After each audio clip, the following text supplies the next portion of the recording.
Ditampar dan dihina mertua di pesta mewah karena bajuku ia anggap lusuh.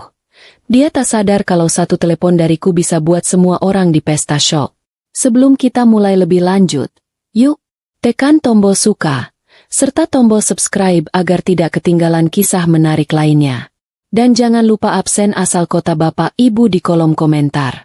Semoga rezeki kita semua dilancarkan, kesehatan kita diberkahi, dan keluarga kita selalu harmonis dalam lindungannya. Amin. 2 tahun menikah dengan Raka rasanya seperti sedang bermain peran dalam sebuah sinetron panjang yang naskahnya ditulis oleh orang yang sedang sakit gigi. Setiap pagi, aku harus bangun lebih awal dari ayam jantan hanya untuk memastikan kemeja kerja suamiku licin sempurna, sarapan tersedia di meja, dan lantai rumah mertuaku bersih tanpa debu sedikit pun. Bukan karena aku rajin luar biasa, tapi karena kalau ada satu saja debu yang tertinggal, Ibu Ratna, mertuaku yang mulia itu, akan menceramahiku soal bagaimana wanita kampung sepertiku harusnya bersyukur bisa dinikahi anaknya yang seorang pegawai kantoran. Padahal, kalau mau jujur, gaji Raka sebagai staf administrasi itu bahkan seringkali tidak cukup untuk membayar tagihan listrik rumah gedongan ini kalau AC menyala terus-menerus. Lucunya, mereka tidak pernah tahu siapa yang diam-diam mentransfer uang kekurangan itu ke rekening listrik setiap bulan. Tentu saja aku, menantu yang mereka anggap tidak punya apa-apa ini. Cermin di kamar mandi menjadi saksi bisu betapa ahlinya aku menyembunyikan identitas asliku. Di pantulan itu, aku melihat Saras, wanita sederhana yang hanya memakai daster batik pudar dan tanpa riasan wajah tebal. Tidak ada perhiasan berlian yang melingkar di leher, tidak ada jam tangan mewah seharga mobil di pergelangan tangan, dan tentu saja tidak ada tas kulit buatan perajin Eropa. Padahal, kalau aku mau, aku bisa saja membeli seluruh isi toko perhiasan di kota ini tanpa perlu melihat label harganya.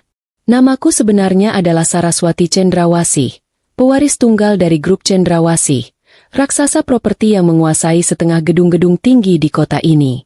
Tapi demi cinta, atau mungkin demi sebuah pembuktian bodoh tentang ketulusan, aku memilih menyamar menjadi gadis yatim piatu yang miskin saat Raka melamarku dulu. Aku ingin tahu, apakah ada laki-laki yang mencintaiku tanpa melihat angka 0 di rekening bank ayahku? Ternyata, Raka memang mencintaiku. Tapi paket lengkapnya datang bersama ibu mertua yang sifatnya lebih pedas dari keripik setan level 10. Pagi ini suasana rumah terasa lebih tegang dari biasanya. Mirip seperti suasana ruang tunggu dokter gigi. Tania, adik iparku satu-satunya, akan menikah minggu depan. Calon suaminya adalah anak seorang pejabat daerah. Dan hal itu membuat hidung Ibu Ratna dan Tania terangkat begitu tinggi sampai-sampai aku takut mereka akan tenggelam kalau hujan turun. Sejak subuh, Ibu Ratna sudah sibuk berteriak-teriak mengatur letak pot bunga di teras. Seolah-olah pot bunga itu bisa lari kalau tidak diawasi. Aku yang sedang menyapu halaman hanya bisa mengelus dada, sambil membayangkan betapa lucunya kalau Ibu Ratna tahu bahwa tanah tempat rumah ini berdiri sebenarnya masih masuk dalam kawasan pengembangan milik perusahaanku. Suara cempreng Tania memecah lamunanku saat dia keluar dari kamar sambil menenteng majalah pernikahan. Dia duduk di kursi teras dengan gaya seperti putri raja yang baru bangun tidur, lalu memanggilku tanpa menoleh sedikit pun. Dia menyuruhku membawakan jus jeruk dingin, seolah aku ini pelayan pribadi yang digaji mahal. Dengan sabar, aku masuk ke dapur dan membuatkan apa yang dia minta. Saat aku kembali ke teras, Tania sedang sibuk menelepon seseorang dengan suara yang sengaja dikeraskan. Dia membual tentang gedung pernikahan yang akan dia pakai. Dia bilang ke temannya kalau dia berhasil menyewa Graha Cendrawasih, gedung pertemuan paling mewah dan paling mahal di kota ini. Katanya, itu semua berkat koneksi kakaknya, Raka, yang hebat itu. Aku hampir saja menyemburkan tawa saat mendengar bualannya. Koneksi Raka? Suamiku itu bahkan pernah nyasar saat mau ke toilet di gedung itu. Graha Cendrawasih adalah permata dari bisnis keluargaku. Gedung dengan arsitektur klasik, lampu gantung kristal yang didatangkan langsung dari luar negeri, dan karpet merah tebal yang empuknya bisa bikin orang lupa kalau punya utang. Harga sewanya untuk 1 malam bisa sebanding dengan harga rumah sederhana pinggiran kota. Tania dan Ibu Ratna memang berhasil mendapatkan gedung itu. Tapi bukan karena koneksi Raka. Itu karena aku yang diam-diam menelepon Pak Dharma, manajer gedung kepercayaanku, untuk memberikan harga khusus, dan slot kosong di tanggal yang mereka mau. Mereka pikir mereka dapat diskon besar karena Raka kenal dengan satpam di sana. Padahal, satpam di sana pun tidak kenal siapa Raka. Lucu sekali melihat orang yang merasa berkuasa padahal sebenarnya sedang ditolong oleh orang yang mereka hina. Setelah memberikan jus jeruk pada Tania, Ibu Ratna datang menghampiri kami dengan wajah yang ditekuk.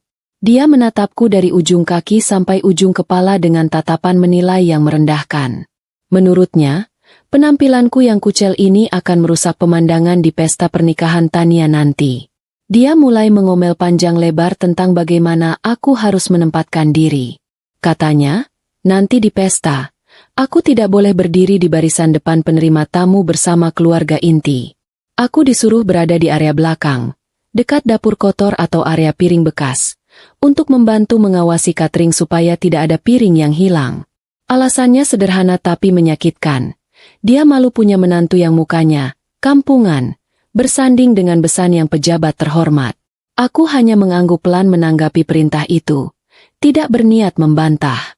Dalam hati aku berpikir, justru bagus kalau aku di belakang. Setidaknya aku tidak perlu bersalaman dengan ratusan orang yang mungkin sebagian besar adalah rekan bisnisku yang asli.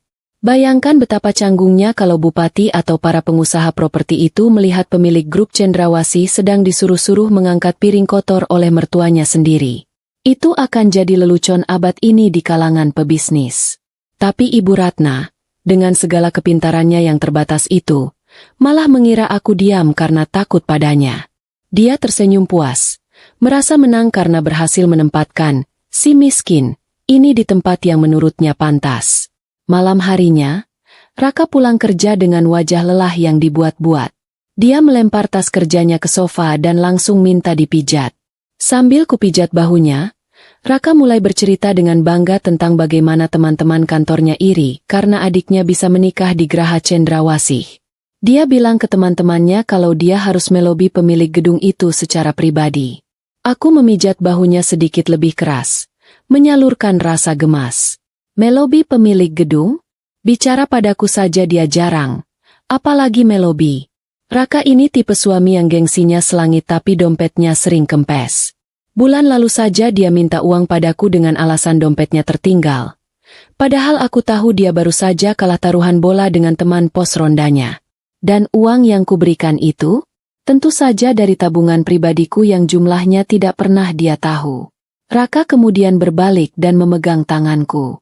Untuk sesaat, aku berharap dia akan mengucapkan terima kasih atau setidaknya membelaku soal posisi di pesta pernikahan nanti.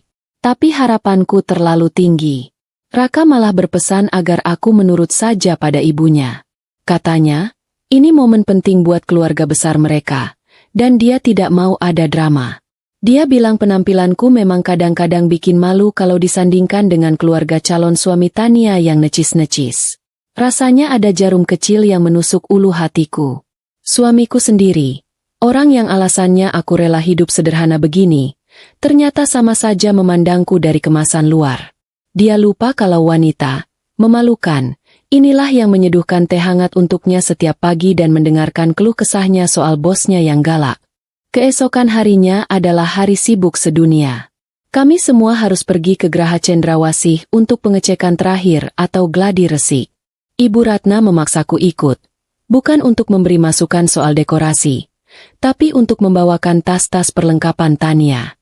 Bayangkan saja, aku berjalan di belakang mereka seperti kuli panggul, membawa kotak sepatu, gaun cadangan, dan tas rias Tania yang beratnya minta ampun. Sementara itu, Tania dan Ibu Ratna berjalan lenggak-lenggok di depan dengan payung cantik, takut kulit mereka terbakar matahari. Sesampainya di lobi gedung yang megah itu, hawa dingin penyejuk udara langsung menyapa kulit. Lantai marmernya mengkilap memantulkan bayangan kami. Para staf gedung yang berseragam rapi menyambut kedatangan kami di pintu utama. Jantungku berdegup agak kencang, bukan karena gugup, tapi karena aku harus memberi kode mata pada mereka agar tidak menyapaku dengan sebutan Ibu Saras. Untungnya, Pak Dharma sudah melatih anak buahnya dengan baik. Mereka bersikap profesional, menyapa Raka dan Ibu Ratna seolah-olah merekalah penyewa paling penting di dunia ini. Ibu Ratna langsung bertingkah sok kuasa. Dia menunjuk-nunjuk arah bunga, memprotes warna karpet yang menurutnya kurang merah, dan mengeluhkan letak meja prasmanan. Staf gedung hanya mengangguk sopan, meski aku bisa melihat kilatan kesal di mata mereka. Aku ingin sekali tertawa melihat tingkah mertuaku yang seperti nyonya besar di rumahku sendiri. Ada satu kejadian lucu saat kami di sana. Tania ingin melihat ruang rias pengantin yang ada di lantai 2. Ruangan itu adalah ruangan VIP yang biasanya hanya kubuka untuk tamu negara atau artis papan atas. Tapi karena ini pernikahan adik iparku, aku sudah menginstruksikan agar ruangan itu dibuka. Saat Tania masuk, matanya terbelalak melihat kemewahan di dalamnya. Ada sofa kulit asli, cermin besar dengan lampu-lampu Hollywood, dan kamar mandi pribadi dengan bak mandi air hangat. Tania langsung berteriak kegirangan dan memeluk ibunya. Dia bilang, "Lihat Bu, ini baru level kita. Untung Raka kenal orang dalam, kalau tidak, mana bisa kita dapat fasilitas sultan begini?" Aku yang berdiri di pojok ruangan sambil memegang botol minum Tania hanya bisa tersenyum kecut. Fasilitas sultan itu memang punyaku, Non. Di tengah kekaguman mereka, tiba-tiba Pak Dharma masuk menghampiri kami. Dia membawa selembar kertas kontrak tambahan yang harus ditandatangani. Ibu Ratna dengan gaya bos besarnya menyuruh Raka yang tanda tangan. Tapi Raka, yang mungkin sadar kalau saldo rekeningnya tidak akan cukup kalau terjadi kerusakan, malah menyikutku. "Saras, kamu saja yang tanda tangan sebagai saksi penanggung jawab kebersihan," kata Raka. "Alasannya, karena nanti di hari H, aku yang akan banyak di area belakang. Jadi kalau ada piring pecah atau kotoran, itu tanggung jawabku." Ibu Ratna setuju dengan ide itu. Baginya, itu cara bagus untuk menegaskan posisiku sebagai pembantu di acara ini. Tanpa banyak bicara, aku mengambil pena itu. Pak Dharma menatapku dengan tatapan bingung dan ragu. Tangannya sedikit gemetar saat menyerahkan papan jalan padaku. Dia tahu betul bahwa tanda tangan di atas kertas itu adalah tanda tangan pemilik gedung ini. Tapi aku memberinya tatapan tajam yang menyuruhnya diam. Aku menandatangani kertas itu dengan nama Saraswati saja, tanpa nama belakang keluarga besarku. Setelah urusan di gedung selesai, kami mampir ke butik kebaya langganan Ibu Ratna untuk mengambil seragam keluarga. Tentu saja, seragam untukku berbeda. Ibu Ratna, Tania, dan saudara-saudara Raka yang lain mendapatkan kain sutra halus dengan warna merah marun yang elegan dan penuh payet berkilau. Sedangkan untukku, Ibu Ratna melemparkan bungkusan plastik hitam berisi kain katun biasa berwarna coklat muda. Warnanya mirip seragam pegawai kelurahan zaman dulu. "Itu jatah buat kamu," kata Ibu Ratna enteng. "Jahit sendiri ya. Jangan minta uang jahit sama Raka. Kamu kan pintar menjahit.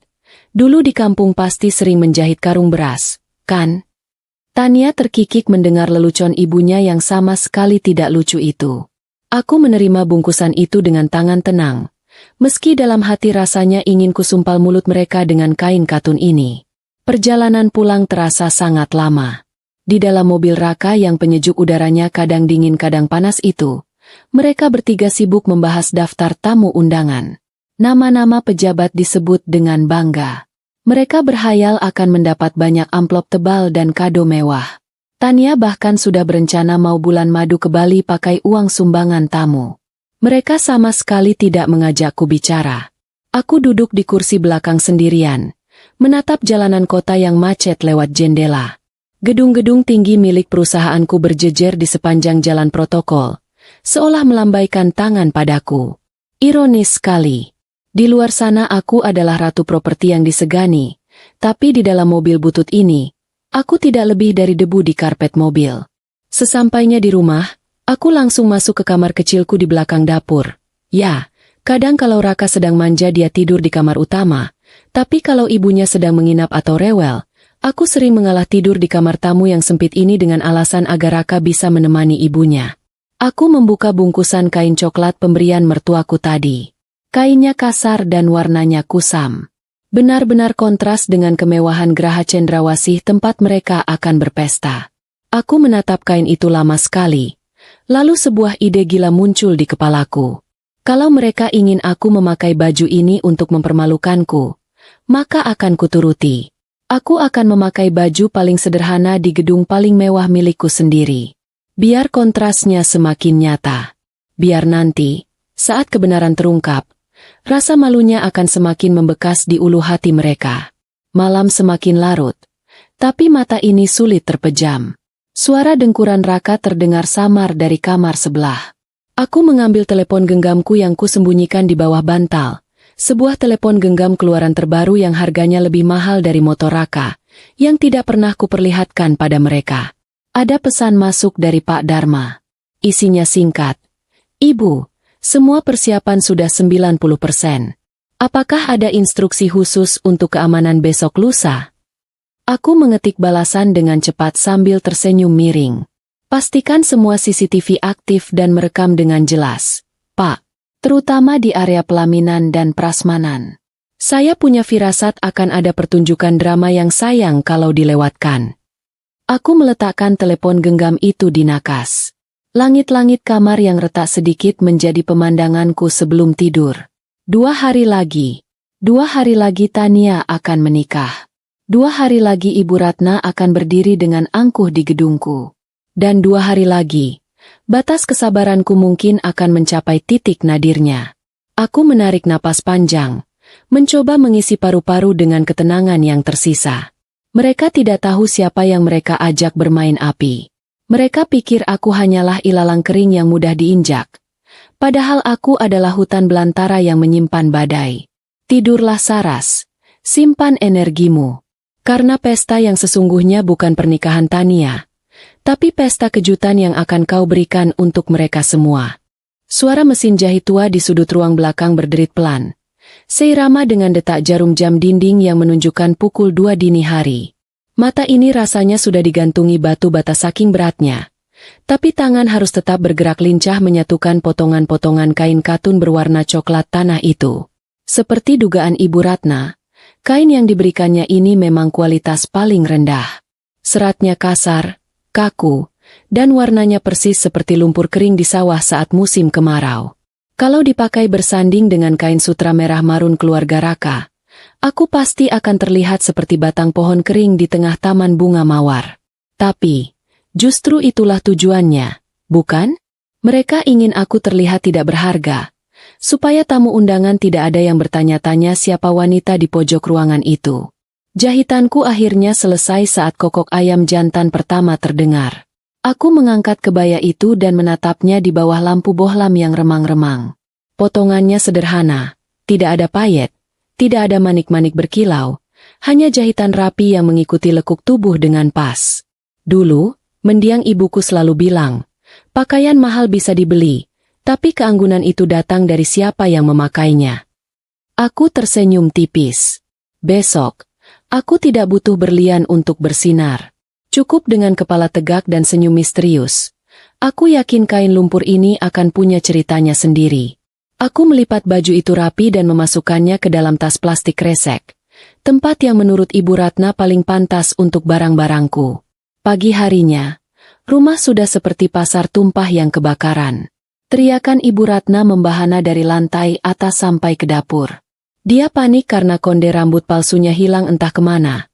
Padahal benda keramat itu ada di atas kepalanya sendiri, tertutup handuk. Raka juga tidak mau kalah heboh. Dia berlarian mencari kaos kaki sebelah kiri sambil mengomel menyalahkan aku yang katanya tidak becus mengurus lemari pakaian. Padahal, kaos kaki itu terselip di sela-sela sofa tempat dia semalam ketiduran sambil menonton bola. Aku hanya bisa geleng-geleng kepala sambil menyiapkan sarapan bubur ayam. Lucu sekali melihat orang-orang yang merasa paling terhormat ini, justru paling tidak bisa mengurus hal-hal kecil untuk diri mereka sendiri. Hari ini adalah hari persiapan terakhir di gedung. Kami harus membawa barang-barang hantaran tambahan dan memastikan dekorasi sudah terpasang sempurna. Mobil Raka yang ukurannya tidak seberapa itu dipaksa memuat 5 orang plus tumpukan kardus berisi souvenir.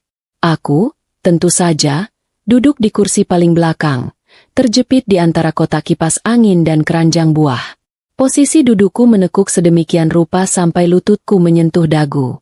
Sepanjang perjalanan, Tania tidak henti-hentinya menyemprotkan parfum mahalnya karena dia bilang bau mobil ini apek. Padahal, Bau apek itu berasal dari tumpukan baju kotor Raka yang belum sempat dia turunkan dari bagasi sejak minggu lalu. Sesampainya di pelataran Geraha Cendrawasih, suasana sudah sangat sibuk. Truk-truk besar pengangkut bunga dan perlengkapan panggung berjejer rapi. Para pekerja berseragam biru langit, seragam resmi staf operasional perusahaanku, tampak sibuk hilir mudik. Saat mobil Raka berhenti di depan lobi, seorang satpam senior bernama Pak Asep segera berlari membukakan pintu. Wajah Pak Asep tampak tegang saat melihatku turun dari pintu belakang dengan susah payah sambil memeluk kotak souvenir. Dia hampir saja membungkuk dan menyapa, "Selamat pagi Ibu." Tapi aku segera memberinya tatapan tajam dan menggeleng pelan. Pak Asep yang cerdas langsung paham. Dia mengubah sikapnya menjadi datar. Meski matanya menyiratkan rasa kasihan melihat bos besarnya diperlakukan seperti kuli angkut. Raka keluar dari mobil dengan gaya sok penting, membenarkan kerah kemejanya yang sebenarnya sudah rapi. Dia menunjuk Pak Asep dengan dagunya. "Hei, Pak Satpam, panggilkan orang yang mengurus dekorasi.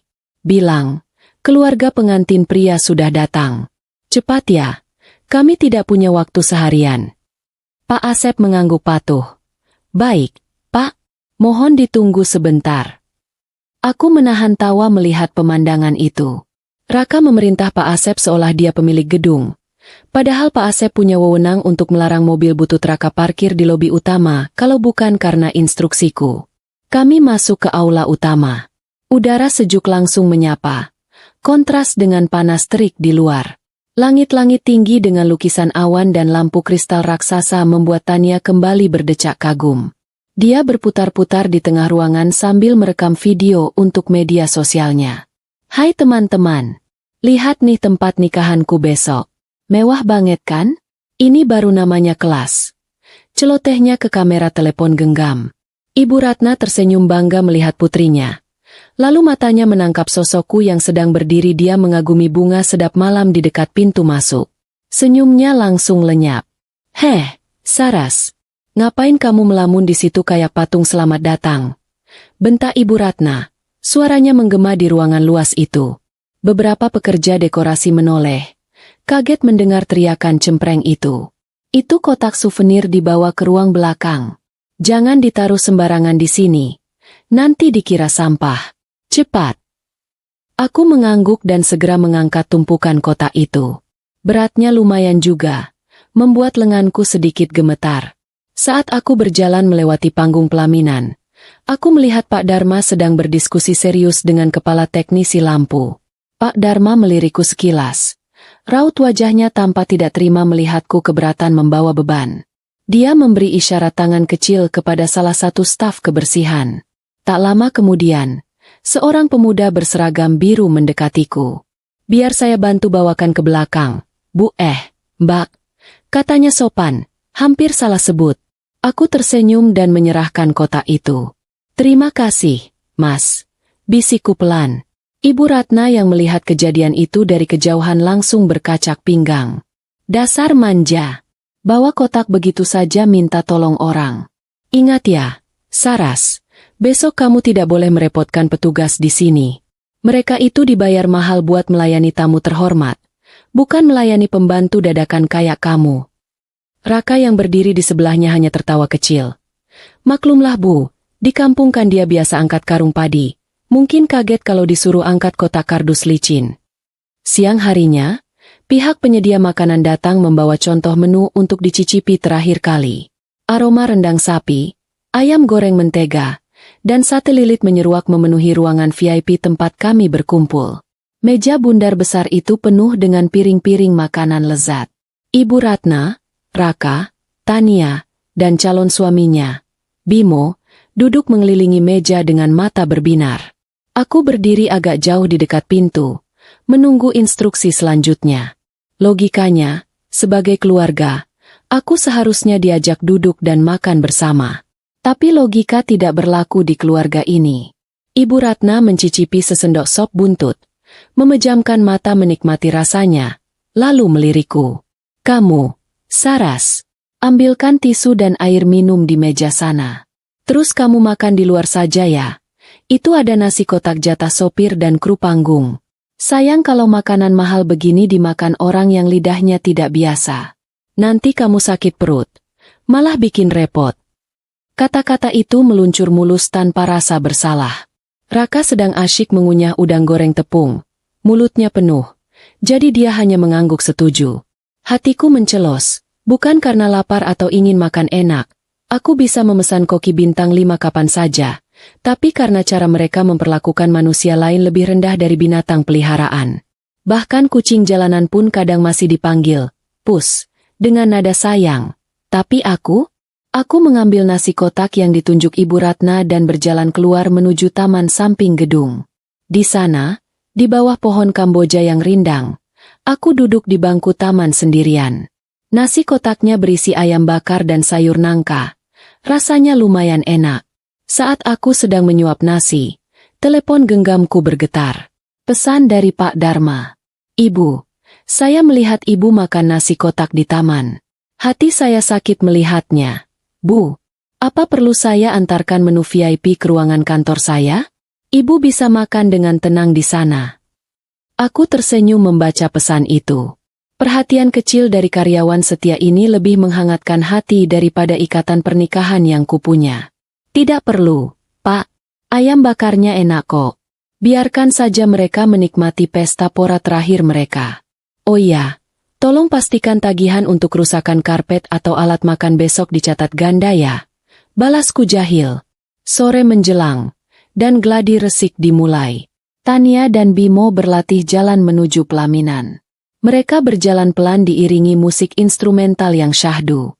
Raka dan Ibu Ratna sibuk mengatur posisi berdiri penerima tamu. Aku, sesuai perintah, berdiri jauh di belakang, dekat pintu dapur kotor. Tugasku besok adalah memastikan piring kotor segera diangkut dan gelas-gelas tidak menumpuk. Sungguh tugas yang sangat mulia untuk seorang pemilik gedung. Aku menyandarkan punggung ke dinding, memperhatikan mereka yang tertawa-tawa bahagia di panggung megah itu. Panggung yang kubangun dengan kerja keras ayahku, kini diinjak-injak oleh orang-orang yang tidak tahu terima kasih. Tiba-tiba, ada insiden kecil. Tania tersandung ujung karpet merah yang sedikit terlipat. Dia hampir jatuh, tapi Bimo sigap menangkapnya. Tania langsung marah-marah, menyalahkan karpet. Ini gimana sih? Masa gedung mahal karpetnya jelek begini? Raka, panggil pengelolanya. Marahi dia. Teriak Tania manja. Raka dengan sigap memanggil salah satu teknisi yang lewat. Hei kamu, lihat ini. Adik saya hampir jatuh. Kerjanya yang benar dong. Kami sudah bayar mahal. Jangan kasih barang rongsokan. Bentar Raka sambil menunjuk-nunjuk wajah teknisi itu.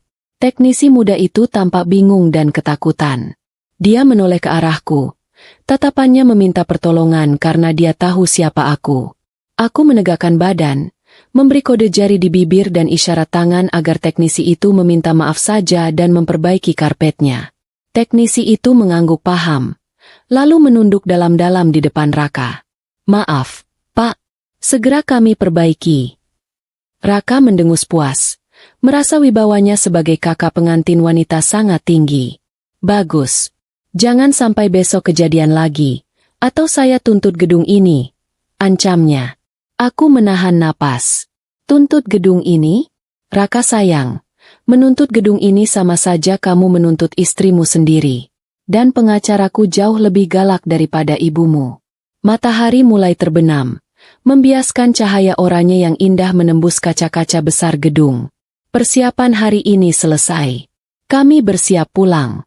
Sebelum masuk ke mobil, Ibu Ratna menarik lenganku dengan kasar. Mencengkeramnya cukup kuat hingga kuku panjangnya terasa menusuk kulit. Wajahnya sangat dekat dengan wajahku. Bau mulutnya yang beraroma jengkol sisa makan siang tadi tercium samar. Dengar baik-baik. Saras, besok adalah hari besar. Jangan coba-coba bikin malu. Pakai baju yang sudah saya kasih. Jangan dandan menor kayak ondel-ondel. Rambutmu disanggul yang rapi. Jangan digerai kayak kuntilanak. Dan yang paling penting, dia menekan suaranya lebih dalam. Jaga jarak dari tamu-tamu VIP Pak Bupati. Jangan sok kenal. Jangan senyum-senyum gatal. Paham kamu? Aku menatap mata tua yang penuh kebencian itu. Ada rasa lelah yang amat sangat merambati tulang-tulangku. Bukan lelah fisik, tapi lelah batin menghadapi drama picisan ini. Paham, Bu? Jawabku datar. Bagus. Sadar diri itu kunci selamat dunia akhirat. Timpalnya sambil melepaskan cengkeramannya dan masuk ke mobil. Raka menyusul masuk. Tidak lupa mengingatkanku untuk menutup pintu bagasi yang masih terbuka. Saras, itu bagasinya ditutup. Masa harus disuruh terus sih? Teriaknya dari dalam. Malam itu, di kamar sempitku, aku tidak bisa tidur. Besok adalah harinya. Hari di mana Tania akan menjadi ratu sehari, dan aku akan menjadi Upik Abu. Tapi mereka lupa, dongeng Upik Abu tidak berakhir dengan sang Upik tetap menjadi pembantu. Ada sepatu kaca, ada kereta kencana, dan ada pangeran. Bedanya, aku tidak butuh pangeran untuk menyelamatkanku. Aku punya kerajaanku sendiri. Aku menatap langit-langit kamar sambil membayangkan wajah Ibu Ratna besok saat lampu gedung padam atas perintahku. Senyum tipis terukir di bibirku. Nikmatilah tidur nyenyak kalian malam ini, wahai keluarga suamiku tersayang. Karena besok, kalian akan bangun dalam mimpi buruk yang paling nyata.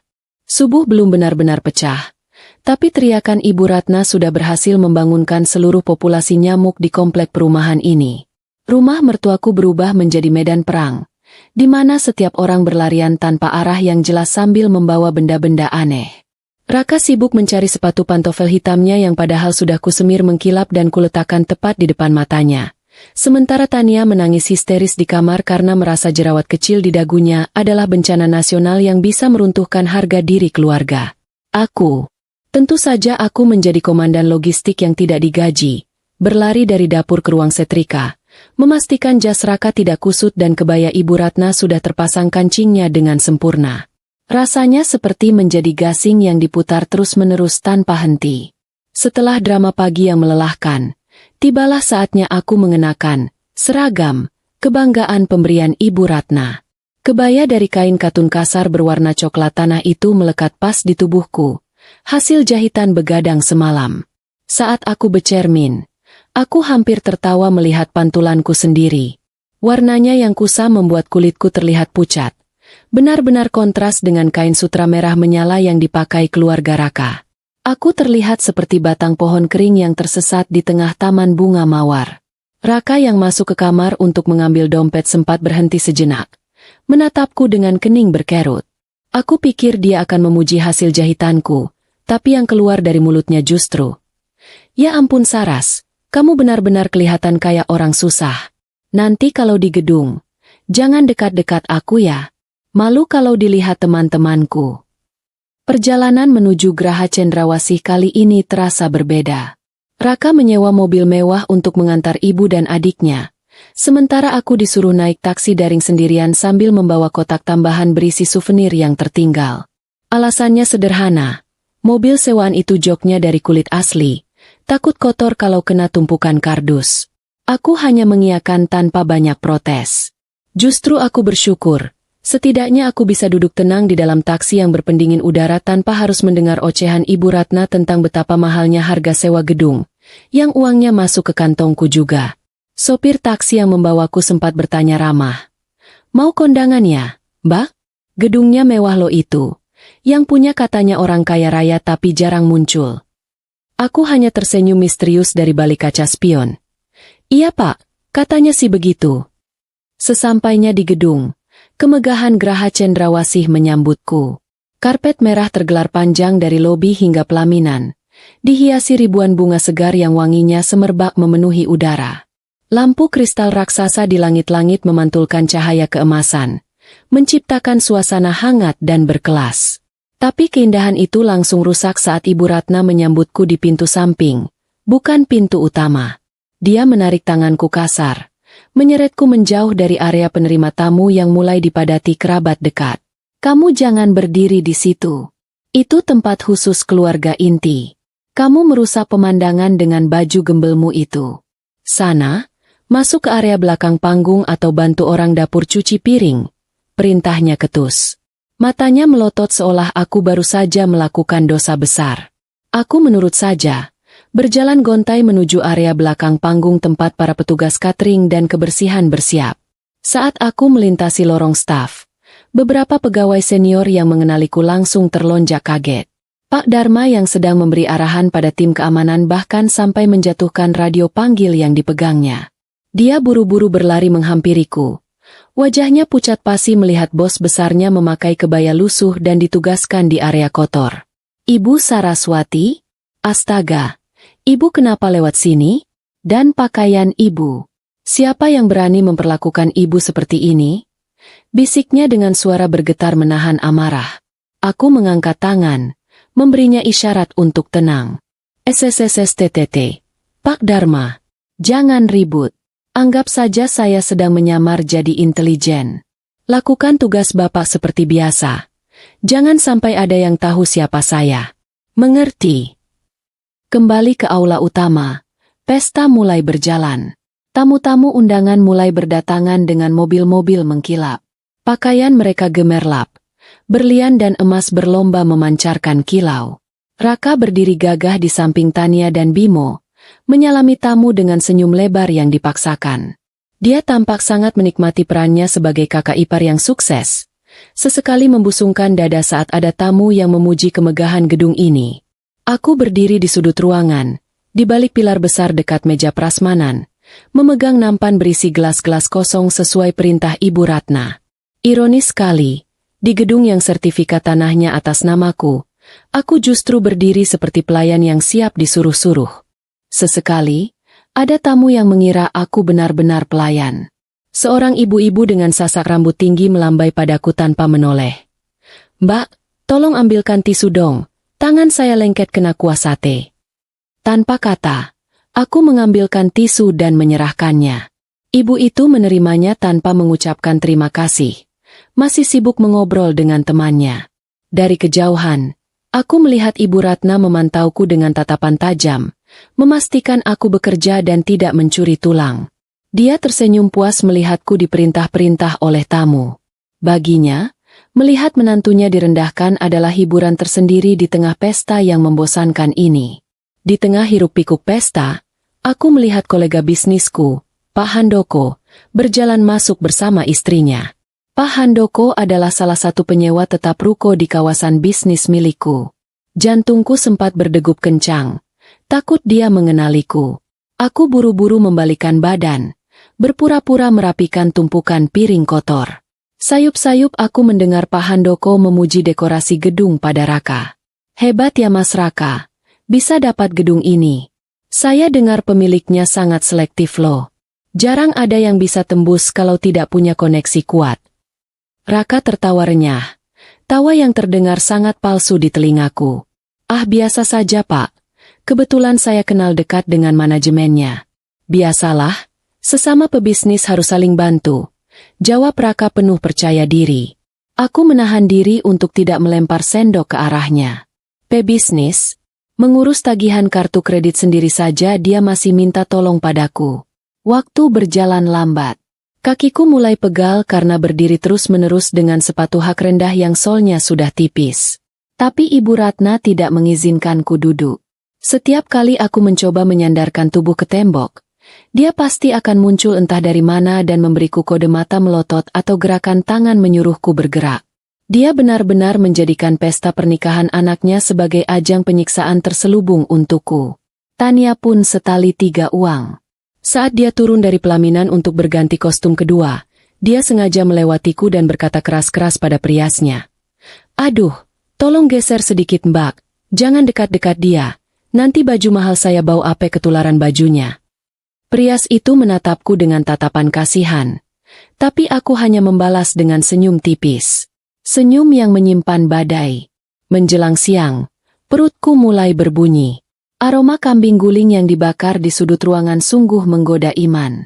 Tapi aku ingat pesan Ibu Ratna kemarin.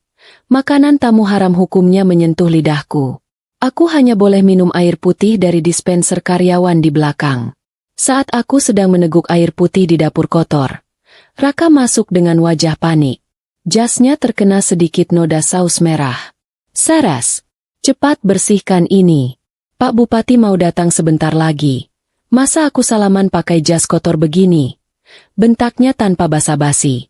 Aku mengambil lap basah dan membersihkan noda itu dengan telaten. Persis seperti ibu yang mengurusi anak balitanya. Setelah bersih, Raka langsung berbalik pergi tanpa ucapan terima kasih. Meninggalkanku sendirian lagi di antara tumpukan piring kotor dan sisa makanan. Aku menatap punggung suamiku yang menjauh. Dulu, punggung itu terasa seperti tempat bersandar paling nyaman. Sekarang, punggung itu hanya terlihat seperti tembok tebal yang menghalangiku dari kebahagiaan. Aku meraba saku kebayaku, memastikan telepon genggamku masih ada di sana. Sebentar lagi, hanya tinggal menunggu momen yang tepat. Kesabaran adalah senjata yang paling mematikan jika diasah dengan benar. Biarkan mereka tertawa sekarang. Biarkan mereka merasa menjadi raja dan ratu sehari. Karena saat aku mengambil alih kendali nanti, mereka akan sadar bahwa mahkota yang mereka pakai hanyalah terbuat dari kertas yang mudah terbakar. Aku kembali ke posisiku di pojok ruangan, berdiri tegak dengan nampan di tangan, menanti babak selanjutnya dari drama keluarga ini dimulai. Matahari semakin tinggi, dan seiring dengan itu, ego keluarga suamiku juga ikut meroket menembus atap gedung. Menjelang tengah hari, suasana di Geraha Cendrawasih berubah menjadi lautan manusia yang wangi dan berkilauan. Barisan mobil mewah mulai mengular di depan lobi, menurunkan tamu-tamu kehormatan yang kehadirannya sudah ditunggu-tunggu oleh Ibu Ratna sejak bulan lalu. Ada Bapak Bupati beserta istri, anggota Dewan Kota, hingga para pengusaha lokal yang namanya sering muncul di koran. Raka dan Ibu Ratna berdiri di barisan depan penerima tamu dengan senyum yang direkat permanen, seolah-olah mereka adalah pemilik hajatan paling sukses abad ini. Raka bahkan terlihat menyalami tangan Pak Bupati dengan gaya berlebihan. Mengguncangnya terlalu lama sampai Pak Bupati terlihat ingin segera menarik tangannya kembali. Aku sendiri sedang sibuk bermanuver di antara meja-meja bundar, membawa nampan berisi gelas jus jeruk yang mulai berembun. Tugasku semakin berat karena tamu semakin banyak, dan entah kenapa, setiap kali ada gelas kosong, Ibu Ratna sepertinya punya radar gaib yang langsung mendeteksi keberadaanku untuk membereskannya. Namun, tantangan terbesarku bukan pada tumpukan gelas kotor itu, melainkan pada wajah-wajah yang mulai bermunculan di pintu masuk. Jantungku hampir copot saat melihat Pak Wijaya, salah satu rekan bisnis almarhum ayahku yang juga investor besar di perusahaanku, berjalan masuk didampingi asistennya. Pak Wijaya hafal betul wajahku. Kalau dia melihatku memakai kebaya lusuh dan membawa nampan seperti pelayan, dia pasti akan langsung menegur dan membongkar penyamaranku sebelum waktunya. Itu tidak boleh terjadi. Drama ini belum mencapai puncaknya. Dengan gerakan cepat ala ninja yang sedang menyusup, aku segera memutar badan dan bersembunyi di balik pilar besar yang dihiasi rangkaian bunga melati. Aku menahan napas, mengintip sedikit dari celah dedaunan untuk memastikan Pak Wijaya sudah berlalu menuju pelaminan. Untungnya, dia sedang dicegat oleh Raka yang tampak berusaha keras mencari topik pembicaraan agar terlihat akrab. Aku menghela napas lega, menyandarkan punggung ke pilar dingin itu sambil memeluk nampan di dada. Rasanya konyol sekali. Pemilik gedung semegah ini harus main peta umpet di gedungnya sendiri hanya karena takut ketahuan sedang diperlakukan seperti pembantu. Tapi, kesialan memang sedang hobi menempel padaku hari ini. Belum sempat detak jantungku normal. Tiba-tiba sebuah tangan mencengkeram bahuku dari belakang. Aku tersentak kaget dan hampir menjatuhkan nampan. Saat menoleh, wajah garang Ibu Ratna sudah memenuhi pandanganku. Matanya melotot tajam, hidungnya kembang kempis menahan amarah. "Oh, jadi begini kelakuanmu ya?" Desisnya pelan tapi menusuk. "Orang-orang sibuk kerja, kamu malah enak-enakan ngumpet di balik tiang. Kamu pikir ini acara main peta umpet? Atau kamu lagi nunggu kesempatan buat mencuri sate kambing di meja prasmanan itu? Hah?" Tuduhan itu begitu konyol sampai aku bingung harus marah atau tertawa. "Mencuri sate? Bu, saya bisa membeli peternakan kambingnya kalau saya mau." "Bukan begitu, Bu. Saya tadi cuma merapikan tali sepatu sebentar." Jawabku asal, mencoba mencari alasan yang masuk akal. Ibu Ratna mendengus jijik. "Alasan saja kamu. Dasar pemalas. Lihat itu, gelas di meja nomor 7 sudah kosong semua. Sana ambil. Awas kalau saya lihat kamu melamun lagi, Saya suruh kamu cuci piring di belakang sampai malam. Dia mendorong bahuku kasar, memaksaku keluar dari persembunyian. Dengan terpaksa, aku kembali melangkah ke tengah keramaian, menundukkan kepala sedalam mungkin agar tidak ada kenalan yang mengenali wajahku. Aku merasa seperti buronan yang sedang menyusup di markas polisi. Saat aku sedang membereskan gelas di meja nomor 7, insiden yang kutakutkan nyaris terjadi. Pak Wijaya yang baru saja turun dari pelaminan, berjalan melewati mejaku. Langkahnya terhenti tepat di sampingku. Aku membeku, mematung sambil memegang gelas kotor. Permisi. Suaranya yang berat dan berwibawa terdengar sangat dekat. Mbak, boleh minta tolong tunjukkan arah ke kamar kecil? Dia bertanya padaku. Aku tidak berani mengangkat wajah. Kalau aku bicara, dia pasti mengenali suaraku. Aku hanya menunjuk ke arah lorong kiri dengan tangan gemetar, tetap menunduk dalam-dalam. Pak Wijaya terdiam sejenak. Sepertinya dia merasa aneh dengan sikapku. Terima kasih, katanya pelan, lalu melangkah pergi. Tapi kemudian dia berhenti lagi dan bergumam pada asistennya. Aneh, postur pelayan tadi mirip sekali dengan putri almarhum Pak Cendrawasih ya? Apa mataku yang salah? Darahku berdesir hebat mendengar gumaman itu. Asistennya tertawa kecil. Ah, Bapak salah lihat mungkin. Mana mungkin Bu Saraswati ada di sini jadi pelayan? Pak, beliau kan sibuk mengurus proyek di luar pulau. Mereka pun berlalu sambil tertawa. Aku menghembuskan napas panjang yang sedari tadi kutahan. Hampir saja. Benar-benar hampir saja. Raka yang ternyata memperhatikan kejadian itu dari kejauhan, langsung menghampiriku dengan wajah masam. Dia menarik lenganku, menyeretku sedikit menjauh dari kerumunan. Kamu ngapain sih tadi sama Pak Wijaya? Jangan bikin malu ya. Jangan sok akrab sama orang kaya. Level kamu itu beda sama mereka. Kalau ditanya, jawab seperlunya saja, jangan caper. Bisik Raka dengan nada menekan. Sakit hati ini rasanya sudah kebal. Aku menatap mata suamiku itu lurus-lurus. Aku cuma menunjuk arah toilet. Mas, tidak lebih. Jawabku datar. Raka memutar bola matanya. Ya sudah, sana kerja lagi. Ingat, jangan bikin masalah. Ini tamu-tamu penting semua. Kalau sampai ada yang komplain soal pelayanan, kamu yang kena. Dia lalu pergi meninggalkanku, kembali memasang topeng senyum ramahnya untuk menyambut tamu lain. Aku menatap punggungnya dengan tatapan nanar. Raka, kamu sibuk menjaga citra di depan orang lain, tapi lupa menjaga perasaan istrimu sendiri. Kamu takut aku bikin malu di depan Pak Wijaya. Padahal kalau Pak Wijaya tahu siapa aku sebenarnya, kamulah yang akan kehilangan muka sampai ke akar-akarnya. Siang berganti sore, dan kaki ini rasanya sudah mau patah. Tapi pesta belum menunjukkan tanda-tanda akan berakhir. Musik dangdut mulai diputar, menggantikan musik orkestra yang elegan. Suasana semakin cair dan berisik. Tania terlihat sedang berjoget di atas panggung bersama teman-temannya. Gaun pengantin keduanya yang berekor panjang menyapu lantai panggung. Dia tertawa lepas, menikmati momen menjadi pusat perhatian dunia. Di sudut lain, Ibu Ratna sedang pamer perhiasan emasnya pada segerombolan ibu-ibu arisan.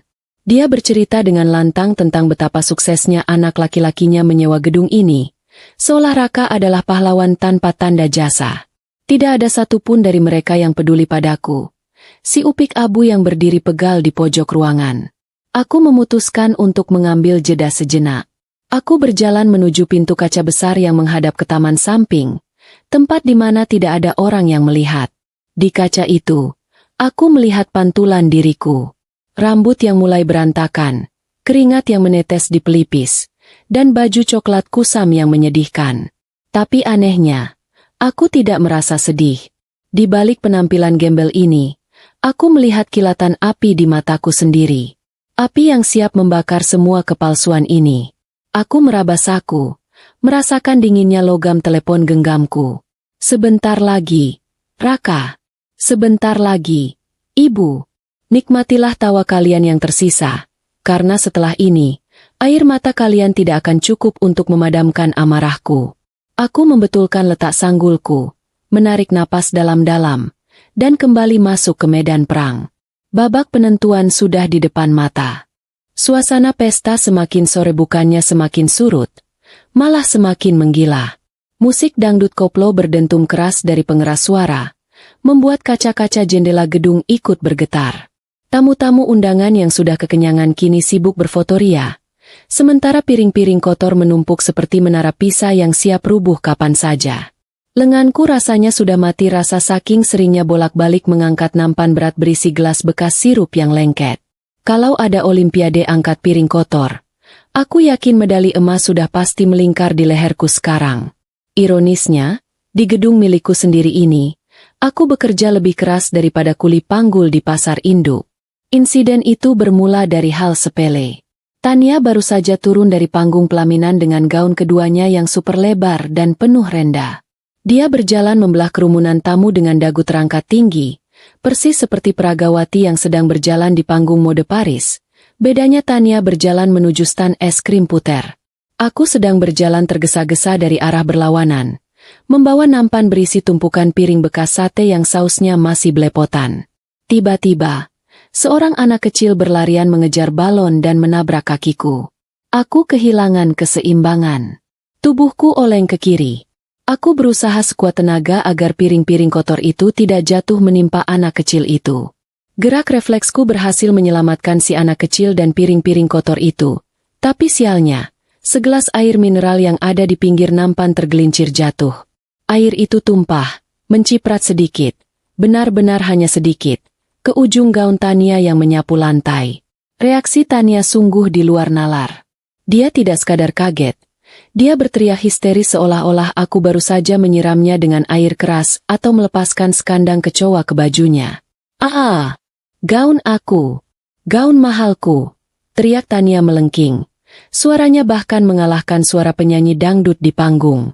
"Dasar buta! Kamu lihat nggak sih kalau jalan? Ini gaun suaannya mahal tahu. Kalau rusak gimana?" Seluruh aula mendadak hening. Musik berhenti seketika. Ratusan pasang mata kini tertuju pada kami. Aku berdiri mematung, masih memegang nampan berat itu, mencoba menjelaskan. "Maaf, Tan. Tadi ada anak kecil lari. Aku cuma..." Belum sempat aku menyelesaikan kalimatku, sesosok bayangan berbaju merah marun melesat datang secepat kilat. Itu Ibu Ratna. Entah dia punya ilmu teleportasi atau memang sudah mengintaiku sejak tadi. Tiba-tiba dia sudah berdiri di hadapanku dengan wajah merah pada menahan murka. Tanpa bertanya apa yang terjadi, tanpa memberi kesempatan aku bernapas, tangannya melayang cepat ke udara. Plak! Suara tamparan itu terdengar begitu nyaring dan renyah, menggema di seluruh ruangan yang senyap. Pipiku terasa panas menyengat, seolah baru saja ditempelkan setrika panas. Kepalaku tertoleh ke samping karena kerasnya tamparan itu. Nampan di tanganku akhirnya terlepas, jatuh berantakan ke lantai, menimbulkan suara gaduh pecahan piring yang menambah dramatis suasana. Rasa perih menjalar cepat, tapi rasa malu jauh lebih menyakitkan. Di depan ratusan tamu, di depan karyawan-karyawanku sendiri yang sedang menyamar, aku ditampar oleh mertuaku. "Dasar wanita kampung tidak berguna," bentak Ibu Ratna. Telunjuknya menuding tepat di depan hidungku. Napasnya memburu. "Kamu ini bisanya cuma bikin susah. Dari dulu masuk ke keluarga ini cuma bawa sial. Sekarang pesta adik iparmu juga mau kamu hancurkan. Apa kamu iri melihat Tania bahagia?" "Hah!" Aku memegangi pipiku yang berdenyut nyeri. Mataku berkaca-kaca, bukan karena cengeng, tapi karena refleks menahan sakit fisik. Aku mencari sosok Raka di antara kerumunan. Berharap, kali ini saja, suamiku itu punya sedikit nyali untuk maju dan berkata, "Cukup, Bu." Tapi harapan tinggal harapan. Raka memang berlari mendekat, tapi bukan untuk melindungiku.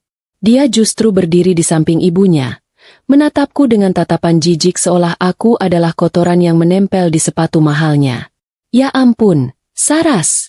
seru Raka frustrasi, sambil mengacak-acak rambutnya yang klimis. "Kamu ini kenapa sih ceroboh banget? Bikin malu saja. Lihat tuh gaun Tania jadi basah." Kamu tahu nggak sih kita sewa gedung dan baju ini pakai uang mahal? Uangku, bukan uang recehanmu. Tania masih sesenggukan lebay sambil mengibaskan gaunnya yang sebenarnya cuma basah seukuran koin. Usir dia, Mas. Usir dia. Aku nggak mau lihat muka pembawa sial ini di pestaku. Dia pasti sengaja mau bikin aku jelek di depan tamu-tamu. Rengek Tania manja. Ibu Ratna kembali maju selangkah, mendorong bahuku kasar hingga aku terhuyung mundur. Dengar itu? Pergi sana. Pulang. Jangan tampakkan wajahmu lagi di sini. Masuk lewat pintu belakang. Keluar lewat pintu belakang. Sadar diri sedikit. Kamu itu cuma numpang hidup di sini.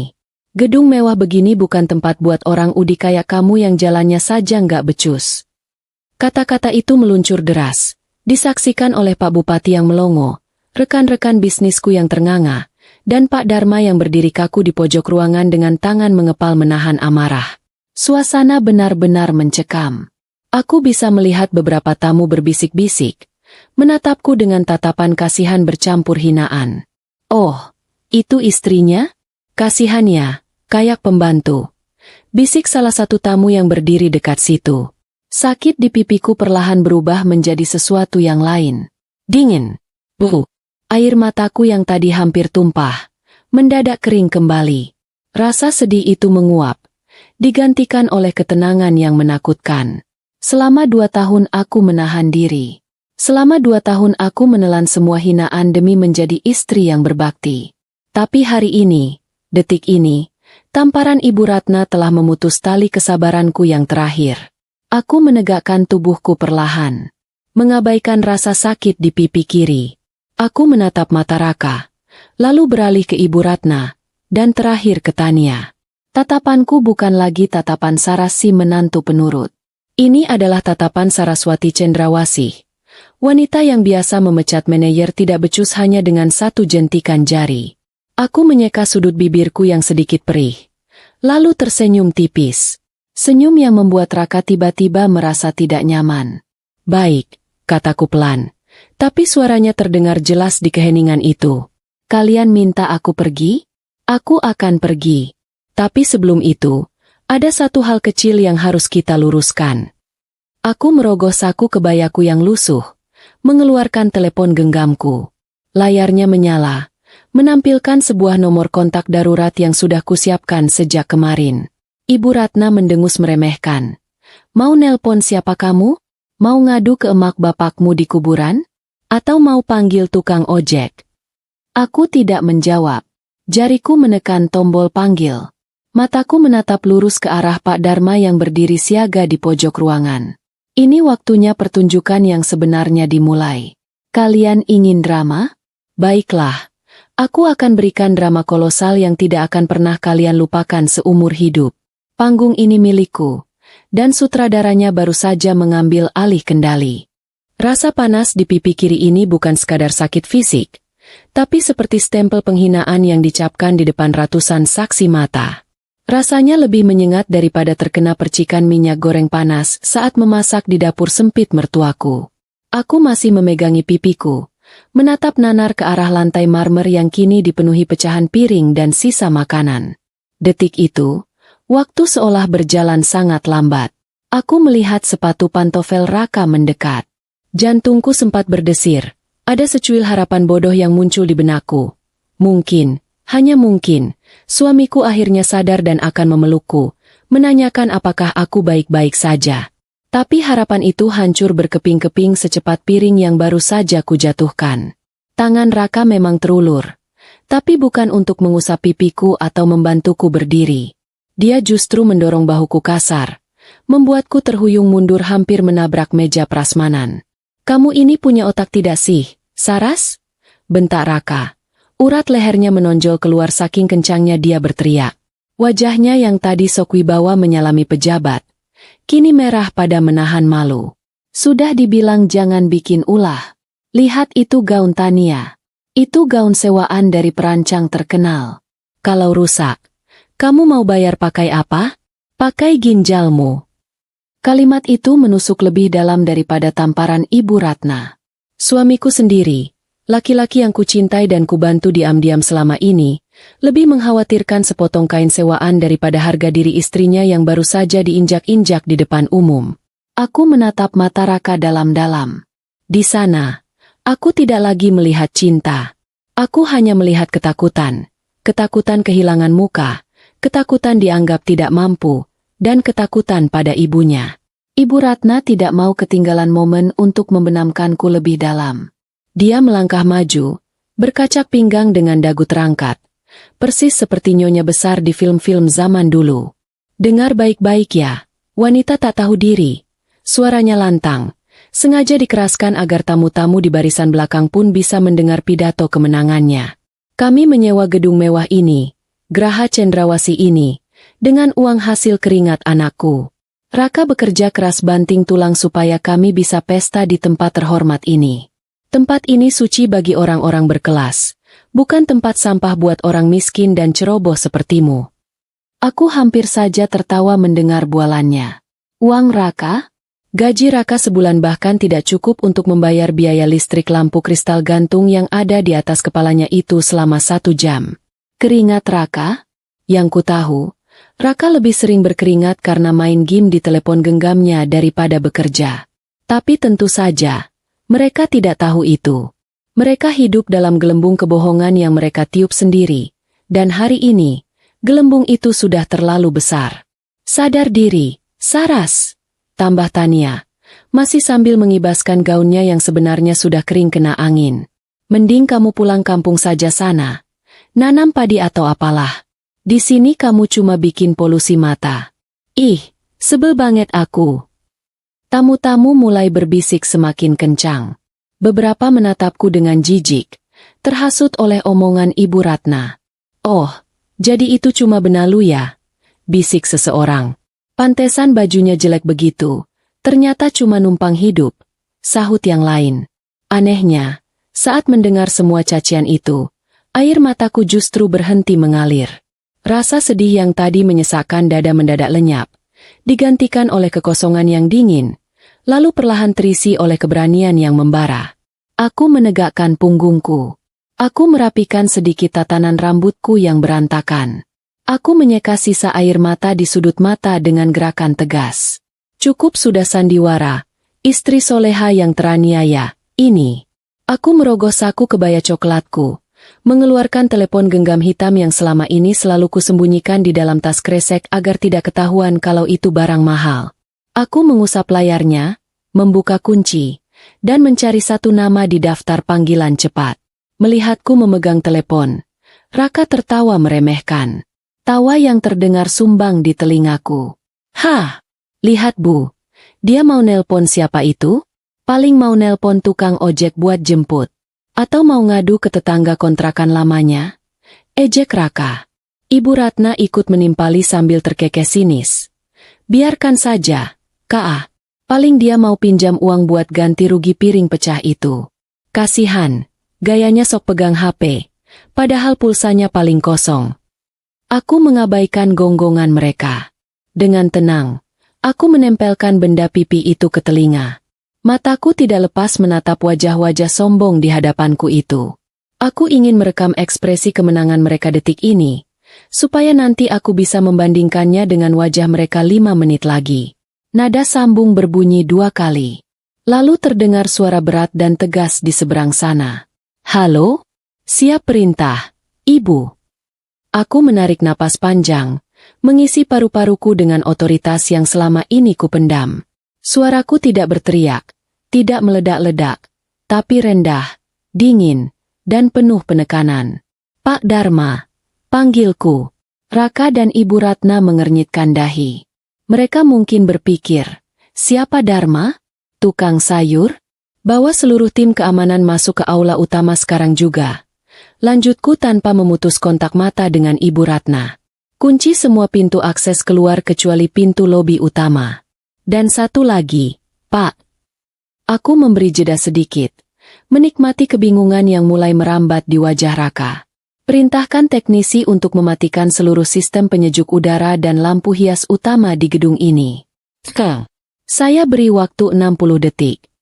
Aku menurunkan telepon genggamku dan memutus sambungan. Keheningan aneh melanda lingkaran kecil kami. Raka menatapku dengan mulut sedikit terbuka.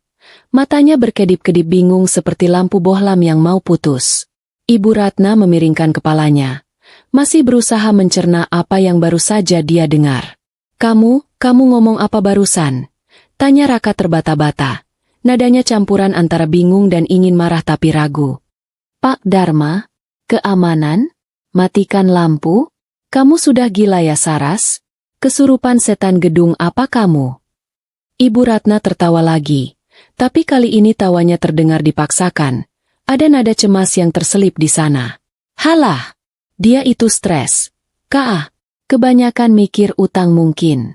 Mana ada orang gila yang bisa nyuruh-nyuruh satpam gedung mewah ini? Dia pikir dia siapa? Pemilik gedung. Ibu Ratna mengucapkan kata, pemilik gedung, dengan nada mengejek yang luar biasa. Dia tidak tahu. Kalimat itu adalah ramalan paling akurat yang pernah dia ucapkan seumur hidupnya. Aku hanya tersenyum miring. Tunggu saja, Bu. Kita hitung mundur sama-sama. 50 detik lagi.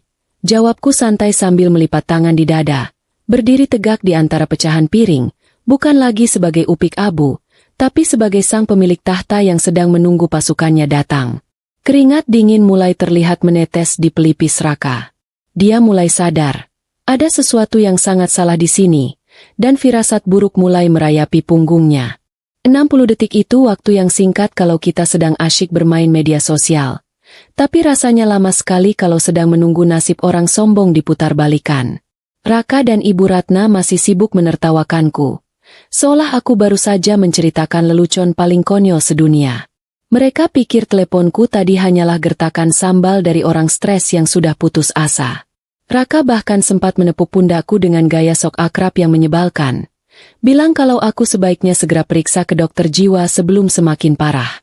Tania ikut-ikutan mencibir sambil membetulkan bulu mata palsunya yang hampir copot karena kebanyakan menangis buaya tadi. Mereka benar-benar tidak sadar kalau jarum jam dinding sedang berdetak menghitung mundur kehancuran pesta pora mereka. Belum sempat tawa mereka reda, tiba-tiba pintu utama aula terbuka lebar dengan suara dentuman yang cukup keras. Suara tawa di ruangan itu mendadak mati, tergantikan oleh suara langkah kaki tegap yang berderap serentak. Bukan satu atau dua orang, tapi 12 petugas keamanan berbadan tegap dengan seragam safari hitam lengkap masuk berbaris dengan rapi. Di depan mereka, berjalan Pak Dharma dengan wajah kaku dan serius, memegang radio panggil di tangan kirinya. Aura yang mereka bawa begitu mengintimidasi hingga membuat Pak Bupati yang sedang mengunyah lemper pun berhenti mengunyah.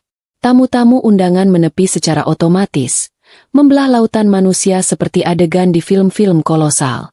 Wajah Ibu Ratna yang tadinya mengejek, mendadak berubah cerah sumringah.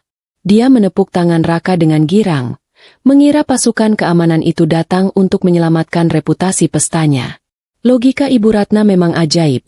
Dia pikir karena dia penyewa, yang mengaku-ngaku VIP, maka fasilitas keamanannya juga sekelas presiden. Dengan percaya diri tingkat dewa, Ibu Ratna melangkah maju menyambut Pak Dharma, merentangkan tangan seolah menyambut pahlawan yang pulang perang. Senyumnya lebar sekali, memamerkan gigi emasnya yang berkilau di bawah lampu kristal. Nah, ini baru pelayanan kelas 1. Seru Ibu Ratna lantang, sengaja pamer pada tamu-tamu di sekitarnya. Dia menunjuk-nunjuk ke arahku dengan telunjuknya yang lentik. Bagus sekali Pak, Bapak datang tepat waktu. Tolong ya, Pak, serat wanita gila ini keluar dari gedung. Dia sudah bikin onar, memecahkan piring, dan mengotori gaun anak saya. Dia ini orang stres yang menyusup masuk, bikin malu keluarga kami saja. Cepat Pak, buang dia ke tempat sampah sekalian. Raka tidak mau ketinggalan momen untuk terlihat berkuasa. Dia ikut maju berdiri di samping ibunya, membusungkan dada ayamnya yang tidak seberapa bidang itu. Betul Pak, timpal Raka dengan nada sok memerintah. Saya Raka, yang menyewa gedung ini. Saya perintahkan kalian untuk mengamankan perempuan berbaju coklat lusuh ini. Kalau perlu, panggil polisi sekalian biar dia kapok. Jangan sampai tamu-tamu terhormat saya terganggu gara-gara satu lalat ini. Pak Dharma terus berjalan mendekat tanpa memperlambat langkahnya sedikit pun. Wajahnya datar, tatapannya lurus ke depan. Sama sekali tidak menoleh ke arah Raka ataupun Ibu Ratna yang sedang berkoar-koar. Ibu Ratna mulai bingung kenapa pahlawannya tidak merespons. Dia melambaikan tangan di depan wajah Pak Dharma. "Halo, Pak, Bapak dengar saya tidak sih?" Saya bilang tangkap dia. Teriaknya mulai kesal karena merasa diabaikan. Tapi Pak Dharma, dengan dinginnya, berjalan melewati Ibu Ratna begitu saja. Seolah-olah mertuaku itu hanyalah tiang bendera yang tidak kasat mata. Hembusan napas kaget terdengar serentak dari para tamu saat Pak Dharma dan 12 anak buahnya berhenti tepat di hadapanku. Di depan si wanita berbaju lusuh yang baru saja ditampar. Suasana mendadak hening, senyap, mencekam. Raka melongo. Tangannya masih menggantung di udara. Ibu Ratna mematung dengan mulut terbuka lebar. Cukup lebar untuk lalat masuk bersarang. Mereka tidak mengerti apa yang sedang terjadi. Kenapa petugas keamanan malah mengepung si pembantu dan bukan menyeretnya keluar? Detik berikutnya adalah pemandangan yang membuat jantung Raka sepertinya berhenti berdetak sesaat. Pak Dharma, sosok manajer gedung yang berwibawa itu, membungkukkan badannya 90 derajat di depanku. Gerakan itu diikuti serentak oleh 12 petugas keamanan di belakangnya. "Maafkan keterlambatan kami, Ibu Saraswati," ucap Pak Dharma dengan suara lantang dan penuh hormat yang menggema di seluruh ruangan. "Kami siap menerima perintah Ibu. Keamanan sepenuhnya sudah di bawah kendali kami." Duniaku rasanya berhenti berputar. Tapi dunia Raka dan keluarganya baru saja runtuh. Kata Ibu Saraswati, yang diucapkan dengan nada penuh penghormatan itu menggantung di udara, menjadi teka-teki paling mematikan bagi semua orang di sana. Tamu-tamu mulai kasak-kusuk. Bisikan-bisikan bingung berubah menjadi dengungan lebah. Raka mundur selangkah. Wajahnya pucat pasi seperti mayat hidup. "Ibu Saraswati?" gumamnya pelan. Matanya bolak-balik menatapku dan Pak Dharma dengan tatapan tidak percaya. "Pak, Bapak salah orang kali. Dia ini cuma istri saya. Orang kampung. Kenapa Bapak panggil dia Ibu?" Aku tidak menjawab pertanyaan Raka. Aku bahkan tidak menoleh padanya. Mataku masih terkunci pada Pak Dharma yang masih membungkuk, menunggu reaksiku. Dengan perlahan, aku mengangkat tangan kananku, memberi isyarat agar mereka tegak kembali. "Terima kasih, Pak Dharma," jawabku tenang. Suaraku terdengar jernih di tengah kebingungan masal itu. "Kerja bagus. Tapi sepertinya ada hama yang terlalu berisik di sini. Saya jadi kurang nyaman." Belum sempat Raka atau Ibu Ratna mencerna situasi gila ini, tiba-tiba terdengar suara klik keras dari arah ruang kontrol. Detik berikutnya, lampu kristal raksasa yang megah di langit-langit itu padam. Gelap. Bukan gelap gulita total, tapi cukup gelap untuk membuat suasana pesta yang meriah tadi langsung berubah menjadi suram dan menakutkan. Bersamaan dengan itu, suara dengung mesin penyejuk udara yang sejak pagi mendinginkan ruangan, mati seketika. Hawa dingin perlahan mulai menguap, digantikan oleh udara pengap yang mulai merayap naik. Kepanikan kecil mulai terjadi. Tania berteriak histeris di pelaminan. Takut kegelapan akan merusak riasannya. Tamu-tamu mulai ribut, menyalakan lampu dari telepon genggam mereka. Di tengah keremangan itu, aku berdiri tegak dikelilingi pasukan berbaju hitam, sementara Raka dan keluarganya berdiri gemetar di seberangku, terlihat kecil dan menyedihkan. Panggung sandiwara mereka sudah kumatikan lampunya. Sekarang, sorotan lampu hanya tertuju padaku, sang sutradara yang baru saja mengambil alih pertunjukan. "Selamat datang di realitas yang sebenarnya, Mas Raka," bisikku pelan, diiringi senyum tipis yang tak terlihat oleh siapapun di kegelapan itu. Gelap yang tiba-tiba menyelimuti aula itu bukan sekadar ketiadaan cahaya, tapi seperti tamparan kenyataan yang membekukan semua orang. Ratusan cahaya putih dari lampu telepon genggam para tamu mulai menyala satu persatu, menciptakan pemandangan aneh seperti ribuan kunang-kunang yang tersesat di dalam gua. Di tengah remang-remang cahaya itu, wajah Raka terlihat seperti kain cucian basah yang belum diperas, pucat, kusut, dan tidak berbentuk. Dia menatapku dengan mata melotot. Mulutnya bergerak-gerak seperti ikan mas koki yang kehabisan oksigen, tapi tidak ada suara yang keluar. Otaknya yang pas-pasan itu sepertinya sedang bekerja sangat keras mencoba menyambungkan benang merah antara istri kampungannya, pasukan keamanan yang membungkuk hormat, dan lampu gedung yang mati total. Ibu Ratna yang pertama kali memecah keheningan dengan suara cemprengnya yang khas, meski kali ini terdengar agak gemetar. Ini apa-apaan? Kenapa lampunya mati? Hei, Pak Satpam, jangan main-main ya. Kami ini bayar mahal. Nyalakan lagi lampunya. Nanti bedak saya luntur kalau kepanasan. Teriaknya sambil mengibas-ngibaskan kipas cendana. Dia masih berusaha menyangkal situasi. Masih berpikir kalau dia punya kuasa di sini. Dia menoleh padaku dengan tatapan menuduh. Saras, ini pasti ulahmu kan? Kamu sekongkol sama tukang listrik buat ngerjain kami kan? Dasar menantu durhaka. Berapa kamu bayar mereka? Pakai uang curian dari dompet Raka ya? Aku tertawa kecil. Tawa yang sangat ringan. Tapi di keheningan aula itu, suaranya terdengar mengerikan. Uang curian dari dompet Raka? Ulangku pelan sambil geleng-geleng kepala. Bu, asal ibu tahu saja. Dompet Raka itu isinya lebih banyak bon utang daripada uang merahnya. Kalau saya mau menyuap satu orang satpam di sini saja, saya butuh gaji Raka selama 5 tahun penuh tanpa makan. Jadi, tolong pakai logika ibu sedikit, kalau memang masih ada sisanya. Raka yang merasa harga dirinya diinjak-injak di depan Pak Bupati dan tamu undangan, akhirnya meledak. Dia maju selangkah hendak meraih tanganku. Wajahnya merah padam karena marah dan malu. Jaga mulutmu, Saras. Jangan bikin malu aku di sini. Pak Dharma, atau siapalah nama Bapak, tangkap perempuan ini. Dia sudah gila. Dia cuma istri saya yang tidak tahu diuntung.